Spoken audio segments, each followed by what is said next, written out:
Hello everyone, welcome to Purnas timeline. তো আগেই বলে রাখি, এটা হচ্ছে 2025-এ দুর্গাপুজোর ভ্লগ, যেটা আমি এখন আপলোড করছি। তো এখানেতে দেখাচ্ছি ষষ্ঠীর সন্ধ্যে কী কী হয়েছিল। তো ষষ্ঠীর সন্ধ্যের শুরুতেই আমি এবং দিদি দুজনে মিলে প্রথমেতে এই রঙ্গোলিটা দিই। তারপরেতে এখানেতে চেক করছিল সাউন্ডের, এবং পাড়ার সবাই চলে এসেছিলো মেন অনুষ্ঠান দেখার জন্য। তার মধ্যে আমি এবং দিদি দুজনে মিলে চলে যাই মা দুর্গার সামনে অংশে আলপনা দেওয়ার জন্য।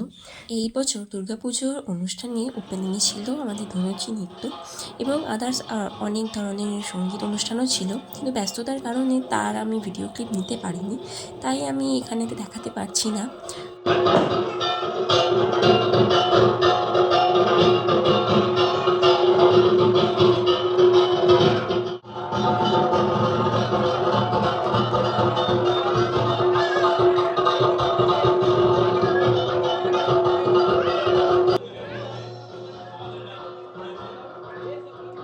এই ছিল ষষ্ঠীর সন্ধ্যে টোটাল ভ্লগ। কেমন লাগলো অবশ্যই জানিও।